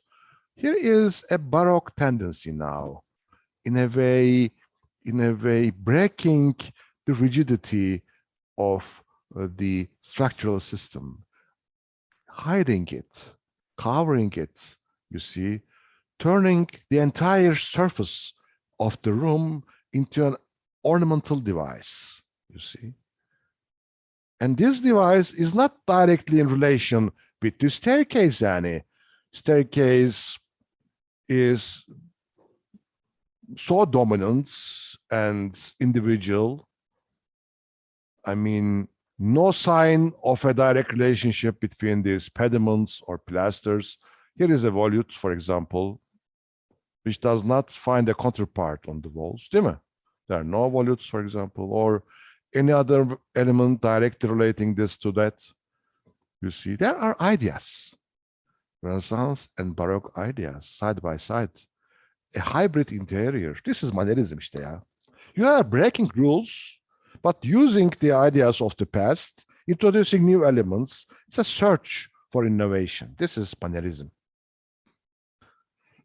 I mean, I can go further and think with you, interpret these environments to understand what is going on, but it's really time-taking. And I have a schedule to follow. Because really, when I think I discover, and best method of learning is teaching, I know, and everybody knows this, but I cannot go beyond this. I hope I have been able to give you the main idea here. I hope so. I hope so. Look at these exaggerated volutes. Not the same with them, but they are still there. You see, exaggerated pilasters, and it's all non-functional, by the way. I mean, the entire architectural order of classicism turned out to be an ornamentational system and hiding the essentials of structure. This is a new trend, really, a new trend, the beginning of Baroque. In the chapel, here it is the chapel. Bakın, A is the chapel. In the chapel, Michelangelo employed his great art of sculpture, his bodies, you see. By the way, Michelangelo's art of sculpture influenced his understanding of architecture, and vice versa. His understanding of architecture influenced his sculpture. This is very interesting. He is maybe the unique designer who was very, very successful in those two disciplines, architectural design and sculpture, art of sculpture. And his sculpturesque architecture is a sign of this quality.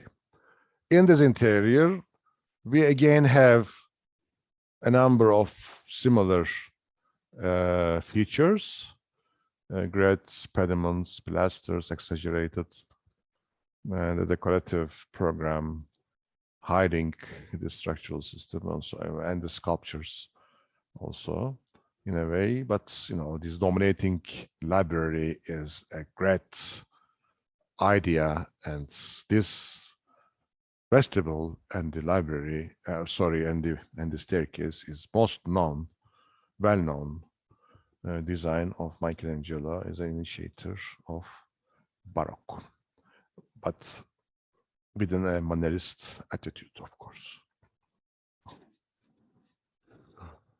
Vignola, in his Church of San Ann in Vatican, introduced an oval church, now a radical really attitude. Here we have an oval church, but nothing more than that. I mean, probably you could also regard these pilasters, plasticity, heralding later Baroque, but every element here is classical, capitals, columns, and cornices, everything classical. There are no Baroque ornamentational devices, but the attitude is again Mannerist, in similar to Michelangelo, an exaggerated architectural vocabulary. And even grammar changed because we have an oval interior. Altogether, we have a new path now, designers following, but greatly related to earlier Renaissance. You cannot separate Baroque from Renaissance. Seeds of Baroque planted in Renaissance. Giulio Romano's Palazzo del Te or Palazzo Te in Mantua is a good case to illustrate Mannerism of the age. It is a palace now, not a villa, but a palace, a great compound with a garden finalized by a portico around it and a great square palace building with an inner courtyard, open inner courtyard. You can see this access leading to it from the portico to the gardens, to the garden at the center. What is striking in this are awkward, really awkward and strange elements employed. Now we are in front of this section here, from inside of the garden, looking at this, değil mi? Portico at the background. Yani şuradayız bakın, tam şuradayız. Buradan bakıyoruz. We look from here to the gate leading to the garden. There is the bridge here at the back, and portico can be seen further. A rhythm of pilasters exists as indicated here, which is very complex, very, very complex. Let me illustrate. For example, when you look at this entablature, you see partly deteriorated, spoiled, these falling stones. Why? I mean, and look at this strange niche opens between those two pilasters. I mean, they are so, I don't know, non-proportionally maybe introduced. And look at this keystone-like ornamentational device. And this one. Normally you would expect a keystone in an arch, but there is no arch here. Or an kind of very, very extraordinary arch-like, I don't know, entablature inserted within this pendentive. And look at this corner, an asymmetrical organization of devices. Bakın, this niche has no correspondence here. This niche starts from the corner. This niche comes after this window. I mean, you see here, there is everything done in order to break the order of the previous classicism. Architect playing with the forms in order to break the rules. There is a reaction. This reaction is mannerism. You react first, but you don't reach to a conclusion. You react. You just break the rules. This happens, you know. The postmodernism is as such. Everybody criticizes postmodernism. Oh no, 1980s, 1990s. Why? Every mannerist period was like this, you know. You first break the rules. You react. You send messages. I don't like you anymore. You become a classicist. Maybe you can say this, but cannot introduce something entirely new, original, but try to do it. Experience with the forms to create new forms and new systems in relation to them. Typical mannerism. You can find further details if you go on later on. In this bulbous keystone inserted in this entablature awkwardly of the pediment, as you can see, there's a problem. These great consoles, great exaggerated consoles carrying the pediment. Also, we have a problem. Nothing ordered in terms of Renaissance classicism here. Hanging keystones in the architecture, as I told you, is a great problem, really. And even the triglyph at the top comes down. It's a theatrical scene, you know. Yani, it's like a caricature. Mobbing, you know, kind of thing. Evet. In this facades by Romano in Mantua, you have the same distorted classical vocabulary, a pediment inserted in an arch, as you can see. It's a great case. And the proportions entirely changed. A great window not related to anything else in this facade, neither to the upper section nor lower. Right. Thank you. This is the end of Renaissance with Mannerism. Now I can go on with Baroque since we don't have much time. And I already opened Baroque presentation. I was looking at it during the break. Şimdi nasıl yapacağız bunu? Bir dakika. Şunu kapatacak mıyız? Bunu paylaşmak istiyorum ama. Evet, let me share Baroque architecture if I can do. Görebiliyor musunuz? Evet hocam. Slide gösterisine geçiyorum. Görebiliyor musunuz? Şu an slide gösterisine göremiyoruz hocam. Onu dedim işte. Orada bir sorun oluyor ya hep. Bir daha yapacağım şimdi. Stop share diyorum. Diğer sonuçları kapatıyorum. Rönesans diyor.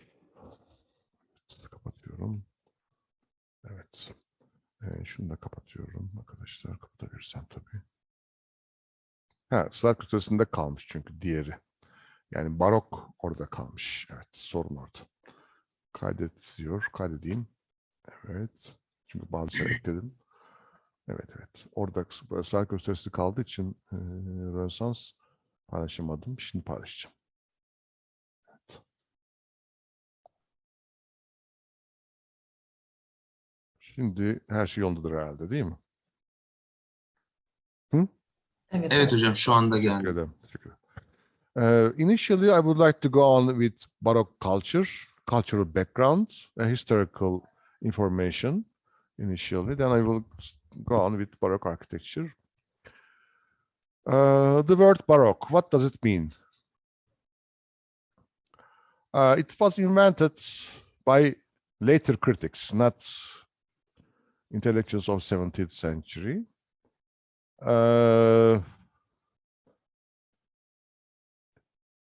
Rather than practitioners of it in the 17th and 18th centuries. This Baroque was invented later on.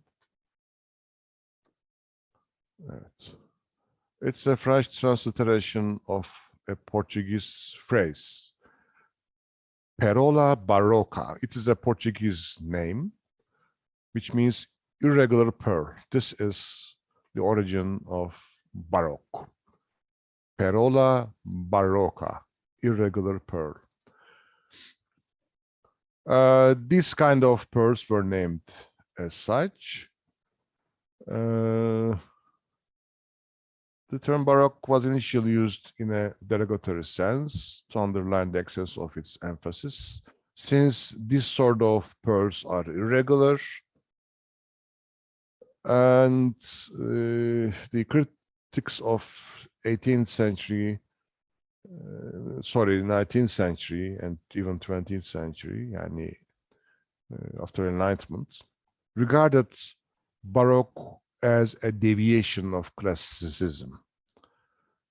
What is classical as an idealized realm of knowledge and art and architecture in relation to it, supposed to be spoiled, deteriorated by the artists of 17th century, mostly, and they named them Baroque in a derogatory sense, belittling their contributions. In particular, the term was used to describe its eccentric redundancy and noisy abundance of details, which sharply contrasted the clear and sober rationality of the Renaissance.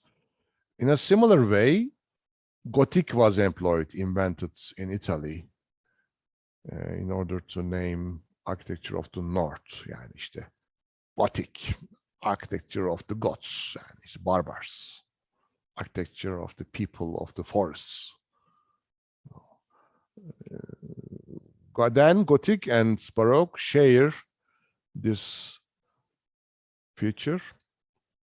Both were invented by critics in order to belittle a past style in relation to the classicism, which was adored, which was put at a higher level than every other. This classicism, of course, is ancient classicism, the Greek and Roman, later Renaissance. Even I find it in the way scholars appreciate art and architecture of the modern period, 20th century. It's also a classicism, which is regarded superior, modern. I mean, as an architecture historian, of course, I have a different viewpoint than many others. Okay, what is at the background of şundan nasıl kurtulacaktım? Bir dakika, olmadı. Peki, kurtulamadık. Of Baroque culture. Actually, the popularity and success of the Baroque style was encouraged by the Catholic Church. It became the style of church, which had decided at the time of the Council of Trent, in response to the Protestant Reformation, that the arts should communicate religious themes in direct and emotional involvement. Then it was the propaganda, or rendered a propaganda medium of counter-reformation. Counter-reformation is against Protestant culture of the North. The Council of Trent proclaimed that architecture, painting, and sculpture had a role in conveying Catholic theology. Any work that might arouse carnal desire and worldly desire was inadmissible in church, while in depiction of Christ's suffering and explicit agony was desirable and proper. In an era when some Protestant reformers were destroying images of saints and whitewashing walls, Catholic reformers reaffirmed the importance of art, with special encouragement given to the images of the Virgin Mary. What is Council of Trent? It is the 19th Ecumenical Council of the Roman Catholic Church, held in 3 parts from 1545 to 1563. Prompted by the Reformation, the Council of Trent was highly important for its sweeping decrees on self-reform and for its dogmatic definitions that clarified virtually every doctrine contested by the Protestants. You would ask me, what is the direct relationship between Baroque and Catholic Church? I mean, you have been telling us that there is a gradual transformation in Renaissance leading to Baroque. There is a period of modernism, and was there really a direct relationship between these political religious developments and art style? It's a great question. It's a great question. I mean, can we regard Baroque only as the art of the Catholic Church? Of course we cannot. Of course we cannot. Of course we cannot. For example, can we regard architect Sinan only as a propagandist of Sultan Süleyman, great Sultan? You know, his advertisement almost. Can we? Of course not. But of course we can also relate it with that. With that, of course. I mean, in culture history, one aspect is not a solution. One aspect is not an explanation. There are different aspects that contributed to the formation of something. In the different contexts, I have been trying to explain this, and later I will do in the presentation on Baroque. But now, at the moment, let's let it remain as such. It is a topic of discussion. Maybe later we can return.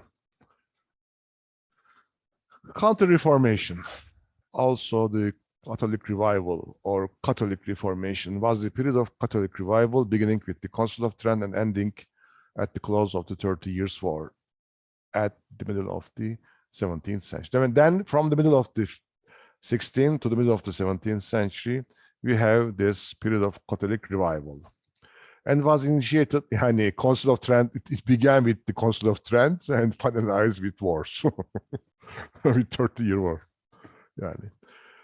It was initiated in response to the Protestant Reformation. The Counter-Reformation was a comprehensive effort composed of 4 major elements: ecclesiastical or structural reconfiguration, new religious orders, spiritual movements, and political dimensions, altogether composed Counter-Reformation. By means of them, Catholicism would like to impose itself on the world in competition with Protestant, I don't want to say religion, but Protestant faith.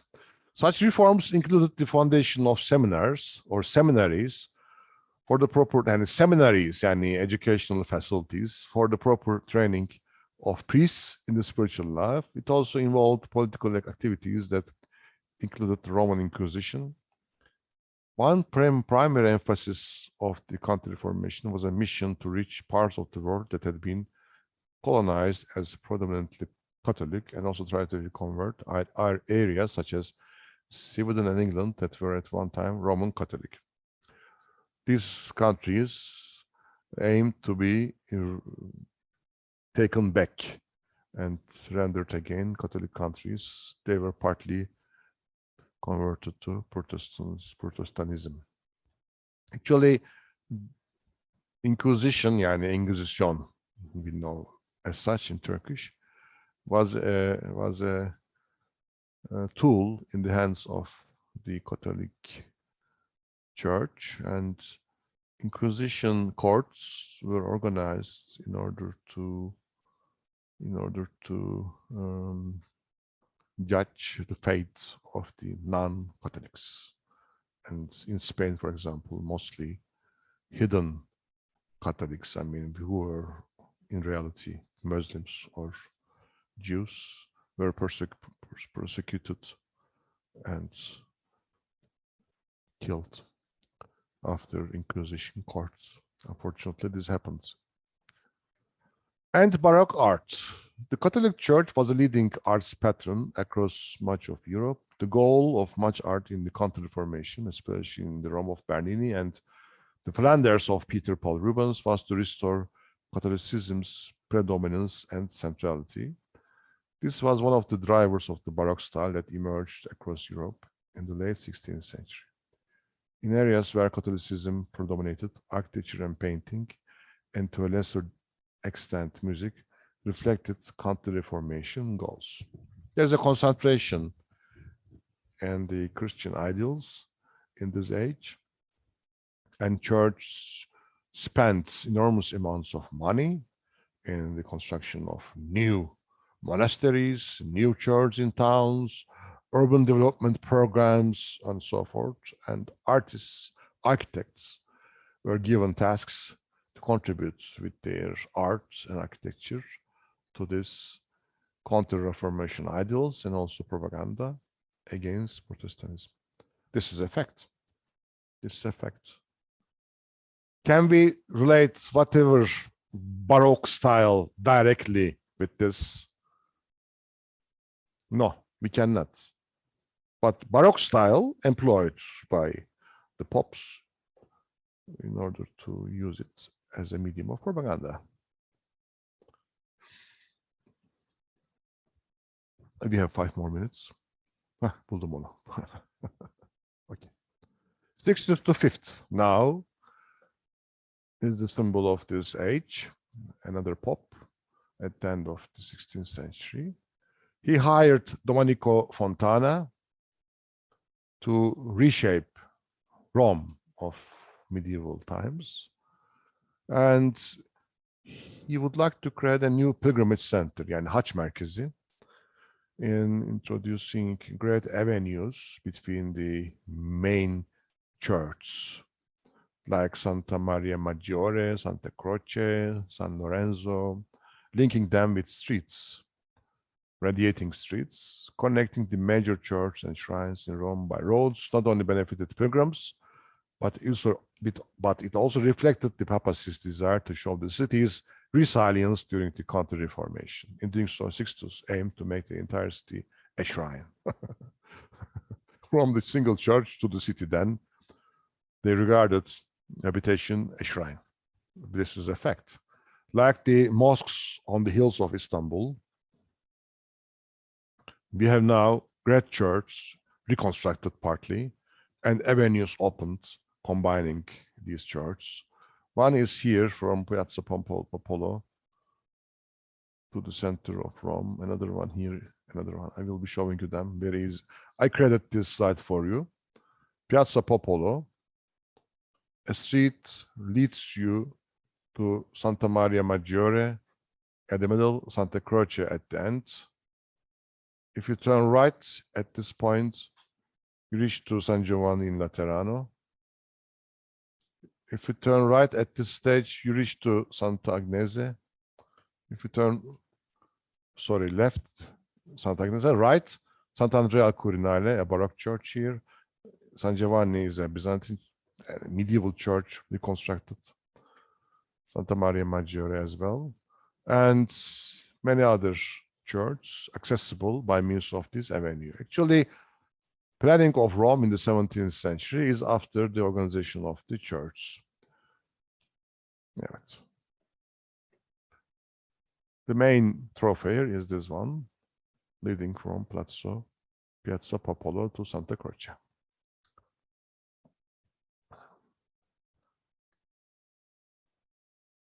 This map of Rome by Brambilla includes the 7 central churches, like the 7 hills of Istanbul.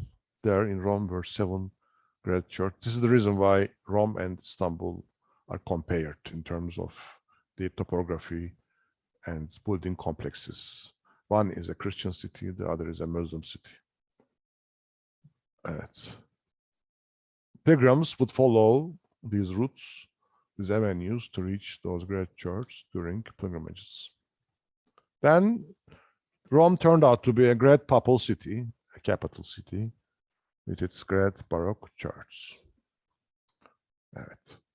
7 pilgrim churches of Rome as such: St. Peter's, St. Giovanni Laterano, San Paolo fuori le Mura, Santa Maria Maggiore, San Lorenzo fuori le Mura, Santa Croce in Gerusalemme, San Sebastiano. These are the churches, 7 in number, drawn in this picture, as you can see,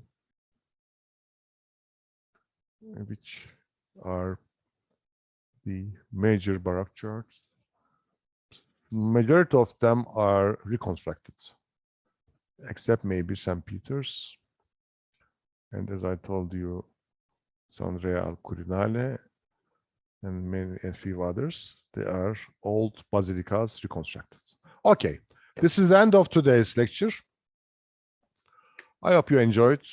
Nice topics, really. I like them, and every year I learn something new while teaching. This is good. Any question? Any comments, recommendation? There is a deadline for a homework, I suppose, Orçun, değil mi? Yes, hocam, it is today. Review of the paper we sent, the book chapter. Yes, hocam. You are also responsible in reading Le Corbusier, the book on Le Corbusier. Many times I told you this. We will be asking a question in the final examination. Next week I suppose will be the last, değil mi? Last lecture. Son sunuş olacak haftaya, değil mi? Hocam, I guess we have 1 week more, but we need to Yani jüriler haftaya değil mi? Hayır hocam. Yok. Ondan sonraki hafta mı? Jüriler hocam onuyla başlayan haftada olması gerekiyor. 19'unda son ders var hocam. Bir bakayım. Yani 5 Ocak sonra ara, sonra 19 Ocak'ta son ders. Şimdi 29'undayız arkadaşlar. 5 Ocak'ta bir ders yapabilirim haftaya. Sorun yok. 12'si çizim haftası dedikleri hafta değil mi?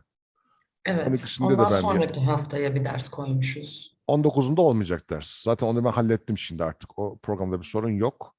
19'u jüri haftası değil mi? 19'u. Evet Anlıyor hocam. muyum? Tamam. Dolayısıyla 2 ders daha yapacağız. Ben biraz hızlanmıştım. O zaman şey yapabileceğiz. Süper. 18. yüzyıl Osmanlı yapabileceğiz. Hem de iyi olacak Barok'tan sonra koymak onu. Çünkü Barok etkiler var orada. We're gonna have 18th century Ottoman architecture on the 12th. Next week I will finalize. Nasıl oldu biz yetiştirdik bu dersi? Bazen şaşırıyorum kendime yani. O kadar kaybediyorum kendimi anlatırken. Bitti diyorum. Bu dersi asla bitiremeyeceğim ben. Sonra ne oluyor? Allah yardım ediyor. Bir şekilde bu ders tamamlanıyor yani. Yine öyle olacak. 12'sinde Osmanlı ile bitireceğiz arkadaşlar. Sınavınız da artık 26'sında olduğu hafta olacak herhalde. Yani o hafta içinde bir gün veya ondan sonraki hafta. Bilmiyorum. Bana sordular sınav tarihini. İkisini dedim. Birim alamıyorum valla işte. Bir tarih verdim ama o haftada sınav olacak. Onu sonra anlarsınız. Okay. Anything you would like to learn? Next week and the week after, we're gonna have 2 more lectures. Next week, I will be finalizing Baroque. The week after, I will be dealing with the 18th century Ottoman architecture, then completing our schedule. Next year, next year, spring semester, değil mi? Elvan Hoca will deal with 19th century. then this gap will be filled. There will be no problem. You can go on with 19th century after my 18th century architectural presentation. Okay, thank you very much. Nesrin, Orçun, size de çok teşekkürler. Biz teşekkür ederiz hocam. Görüşmek üzere. Kendinize iyi bakın.